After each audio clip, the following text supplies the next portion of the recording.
డిసెంబర్లో ఎన్నికల హామీగా ఇలా కాంగ్రెస్ ప్రభుత్వం ముఖ్యమంత్రి ఏదైతే రేవంత్ రెడ్డి ఉన్నాడో ఆ రోజు అందరూ లోను లేనులంతా లోన్ తీసుకోండి, తీసుకున్న వాళ్ళంతా కట్టకండి, రూపాయి నుండి 2 లక్షల వరకు రుణమాఫీ చేస్తా అని చెప్పి ఇప్పటి వరకు గత నెల రోజుల నుంచి 3 విడతలుగా అంటే ఒకసారి ₹1,00,000, ఒకసారి ₹1,50,000, మొన్న 15 నాడు 2 లక్షల రూపాయలు ఖాతాలో వేస్తున్నామని చెప్పి ఇప్పటి వరకు 30% కూడా రుణమాఫీ కాలేదు. అందులో భాగంగా తోటపల్లి బ్యాంకులో చూసినట్టుంటే 1,400 ఖాతాలుంటే దాదాపుగా 400 చిల్లర మాఫీ అయినాయి.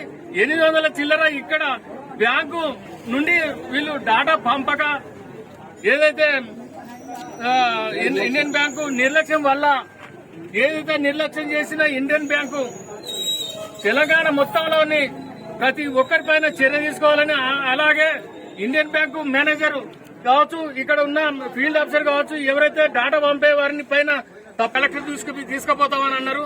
వారు కూడా ఈ బ్యాంకులో ఏదైతే తప్పులు జరిగినాయో ఇక ముందు కూడా ఇట్లా తప్పులు జరగకుండా త్వరితగతిన అంటే తొందరగా ఎవరికైతే మాఫీ కాలేదో ప్రతి ఒక్కరికి మాఫీ చేయాలని మేము ప్రభుత్వాన్ని డిమాండ్ చేస్తున్నాం.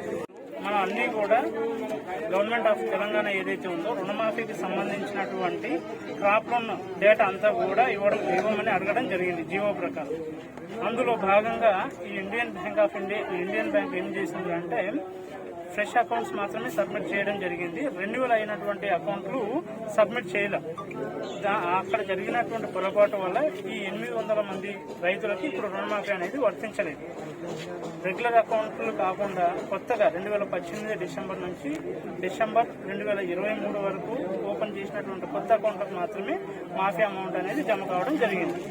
ఈ పొరపాటుని వెంటనే గుర్తించి వేసి ఈ రెన్యువల్ అయిపోయినటువంటి అకౌంట్స్ డేటా కూడా మనం సబ్మిట్ చేసి ఉన్నారు ఇండియన్ బ్యాంక్ తరఫున.